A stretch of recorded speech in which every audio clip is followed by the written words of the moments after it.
శ్రీ సాయినాథాయ నమః. శ్రీ సాయి సచ్చరిత్రము 37వ అధ్యాయము. ప్రస్తావన. చావడి ఉత్సవం. హేమాడ్ పంతు ఈ అధ్యాయములోని కొన్ని వేదాంత విషయములు ప్రస్తావించిన పిమ్మట చావడి ఉత్సవమును గూర్చి వర్ణించుచున్నాడు. ప్రస్తావన. శ్రీ సాయి జీవితము మిగుల పావనమైనది. వారి నిత్య కృత్యములు ధన్యములు, వారి పద్ధతులు చర్యలు వర్ణింపనలవి కానివి. కొన్ని సమయములందు వారు బ్రహ్మానందముతో మైమర్చేడివారు, మరికొన్ని సమయములందు ఆత్మజ్ఞానముతో తృప్తి పొందేడివారు. ఒక్కొక్కప్పుడు అన్ని పనులను నెరవేర్చుచు ఎట్టి సంబంధము లేనట్లు ఉండేడివారు. ఒక్కొక్కప్పుడు ఏమియూ చెయ్యునట్లు కనిపించినప్పటికీ వారు సోమరిగా గాని నిద్రితులుగా గాని కనిపించేడివారు కారు. వారు ఎల్లప్పుడూ ఆత్మానుసంధానము చేసేడివారు. వారు సముద్రము వలె శాంతముగా తొనకక ఉండినట్లు కనిపించుచున్నను వారి గాంభీర్యము లోతు కనుగొనరానివి. వర్ణనాతీతమైన వారి నైజము వర్ణింపగలవారెవ్వరు? పురుషులను అన్నదమ్ముల వలె, స్త్రీలను అక్క చెల్లెండ్ర వలె చూచుకొనేడివారు. వారి శాశ్వత స్థలిత బ్రహ్మచర్యము అందరెరిగినదే. వారి సాంగత్యమున మనకు కలిగిన జ్ఞానము మనము మరణించు వరకు నిలుచుగాక. ఎల్లప్పుడూ హృదయపూర్వకమగు భక్తితో వారి పాదములకు సేవ చేసెదముగాక. వారిని సకల జీవకోటి యందు చూచెదముగాక. వారి నామము ఎల్లప్పుడూ ప్రేమించెదముగాక.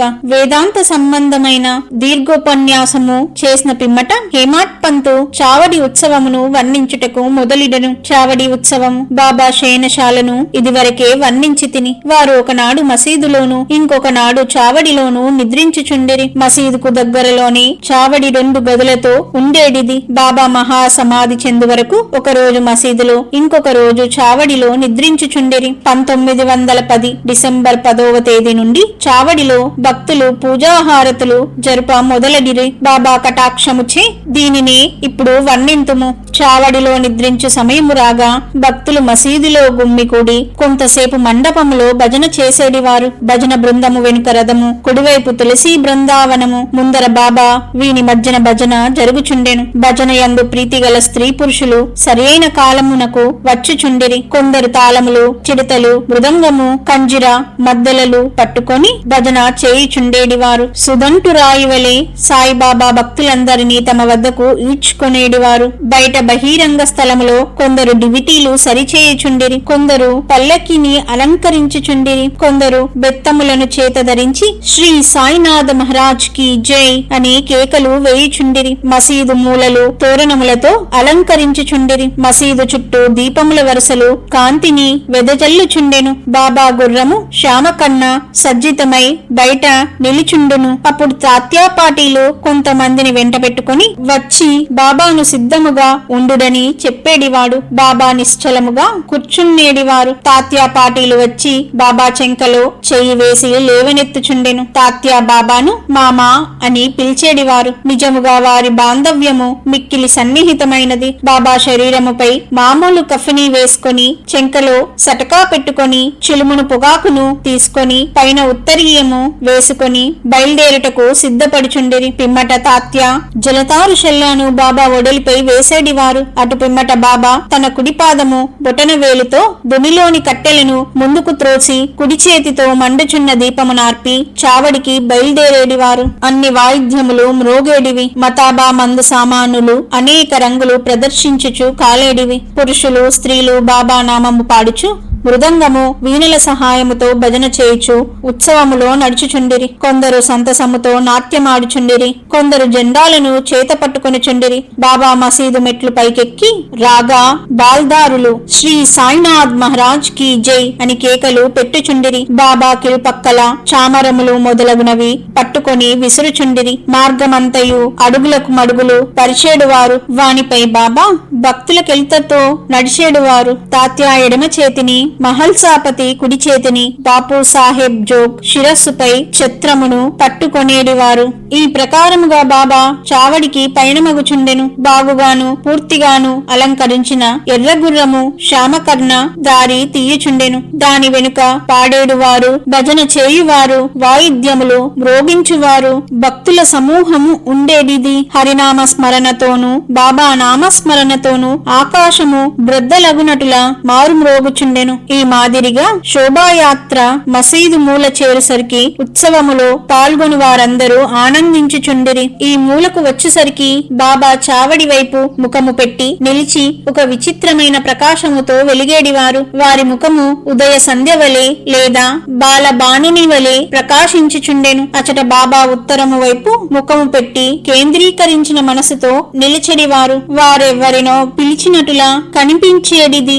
సమస్త వాయిద్యములు మ్రోగుచున్నప్పుడు బాబా తన కుడి చేతిని క్రిందకు మీదకు ఆడించేడివారు. అట్టి సమయమున కాకాసాహెబ్ దీక్షిత్ ముందుకు వచ్చి ఒక వెండి పల్లములో పువ్వులు గులాల్ పొడిని తీసుకొని బాబాపై పెక్కుసార్లు చల్లుచుండెను. అట్టి సమయముందు సంగీత వాయిద్యములు వాని శక్తి కొలది ధ్వనించుచుండెను. బాబా ముఖము స్థిరమైన ద్విగుణీకృత ప్రకాశముతోడను సౌందర్యముతోడను వెలుగుచుండెను. అందరూ ఈ ప్రకాశమును మనసారా గ్రోలుచుండిరి. ఆ దృశ్యమును ఆ శోభను వర్ణించుటకు మాటలు చాలవు. ఒక్కొక్కప్పుడు ఆనందమును భరించలేక మహల్సాపతి దేవత యావేశించిన వాని వలె నృత్యము చేయువాడు. కాని బాబా యొక్క ధ్యానమే మాత్రము చెదరక ఉండేడిది. చేతిలో లాంతరు పట్టుకుని తాత్యా పాటీలు బాబాకు ఎడమ ప్రక్క నడుచుచుండెను. భక్త మహల్సాపతి కుడివైపు నడుచుచు బాబా సెల్లయంచును పట్టుకొనేడివారు. ఈ ఉత్సవం ఎంతో రమణీయముగా నుండేడిది. వారి భక్తి చెప్పనలవి కానిది. ఈ పల్లకి ఉత్సవము చూచుటకు పురుషులు, స్త్రీలు, ధనికులు, పేదవారు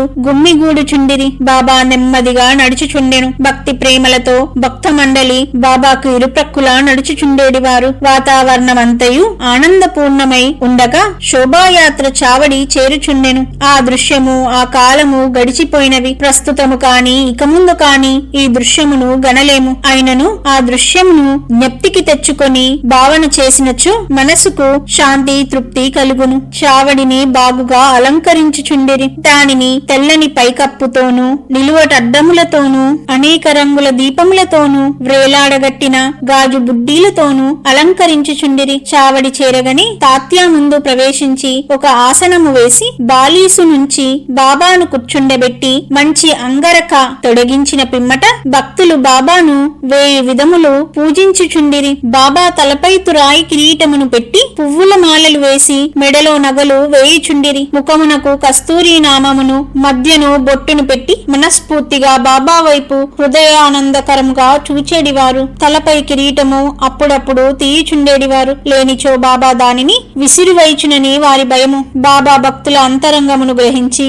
వారి కోరికలకు లొంగి ఉండేడివారు. వారు చేయుదానికి అభ్యంతర పెట్టువారు కారు. ఈ అలంకారముతో బాబా మిక్కిలి సుందరముగా గనిపించుచుండిరి. నానా సాహెబ్ నిమోన్కర్ గిర్రున తిరుగు కుచ్చుల ఛత్రమును పట్టుకొనుచుండెను. బాపు సాహెబ్ జోగ్ ఒక వెండి పల్లములో బాబా పాదములు కడిగి ఆగ్యపాద్యములు అర్పించి చేతులకు గంధము పూసి తాంబూలము ఇచ్చుచుండెను. బాబా గద్దపై కూర్చొని ఉండగా తాత్యా మొదలగు భక్తులు వారి పాదములకు నమస్కరించుచుండిరి. బాలీసుపై ఆనుకొని బాబా కూర్చొని ఉండగా భక్తులు ఇరువైపులా చామరలతోనూ విసన కర్రలతోనూ విసురుచుండిరి. అప్పుడు శ్యామ చిలుమును తయారు చేసి తాత్యాకు ఇవ్వగా అతడొక పీల్పు పీల్చి బాబాకి ఇచ్చుచుండెను. బాబా పీల్చిన పిమ్మట భక్త మహల్సాకు ఇచ్చేడివారు. తదుపరి ఇతరులకు లభించుచుండెను. జడమగు చిలుము ధన్యమైనది. మొట్టమొదట అది అనేక తపః పరీక్షలు కావలసి వచ్చెను. కుమ్మర్లు దానిని త్రొక్కుట, ఎండలో ఆరబెట్టుట, నిప్పుల్లో కాల్చుట వంటివి సహించి తుదకు అది బాబా ముద్దుకు హస్తస్పర్శకు నోచుకున్నది. ఆ ఉత్సవము పూర్తి అయిన పిమ్మట భక్తులు పూల దండలను బాబా మెడలో వేసేడివారు. వాసన చూచుటకు పువ్వుల గుత్తులను చేతికిచ్చేవారు. బాబా నిర్వ్యామోహము అభిమాన రాహిత్యములకు అవతారమగుటచే ఆ అలంకారణములను కాని మర్యాదలను కాని లెక్క పెట్టువారు కారు. భక్తులందుగల అనురాగముచి వారి సంతుష్టి కొరకు వారి ఇష్టానుసారము చేయుటకు ఒప్పుకొనుచుండిరి. ఆఖరకు బాపు సాహెబ్ జోగ్ సర్వలాంఛనములతో హారతి ఇచ్చువాడు. హారతి సమయమున బాజా భజంత్రి మేళతాళములు స్వేచ్ఛగా వాయించువారు. హారతి ముగిసిన పిమ్మట భక్తులు ఆశీర్వాదము పొంది బాబాకు నమస్కరించి ఒకరి తర్వాత ఒకరు తమ తమ ఇళ్లకు బోవుచుండిరి. చిలుము, అత్తరు, పన్నీరు సమర్పించిన పిమ్మట తాత్యా ఇంటికి పోవుట పోవుటకు లేవగా బాబా ప్రేమతో అతనితో ఇట్లనెను. నన్ను కాపాడుము, నీకిష్టమున్నచో వెళ్ళుము, కాని రాత్రి ఒకసారి వచ్చి నా గూర్చి కనుగొను. అట్లని చేదుననుచు తాత్య చావడి విడిచి గృహమునకు పోవుచుండెను. బాబా తన పరుపును తానే అమర్చుకొనువారు. 50-60 దుప్పట్లను ఒక దానిపై ఇంకొకటి వేసి దానిపై నిద్రించువారు. మనము కూడా ఇప్పుడు విశ్రమించదము. ఈ అధ్యాయమును ముగించక ముందు భక్తులకొక మనవి. ప్రతిరోజు రాత్రి నిద్రించుటకు ముందు సాయిబాబాను వారి చావడి ఉత్సవమును జ్ఞప్తికి తెచ్చుకొనవలెను. 37వ అధ్యాయము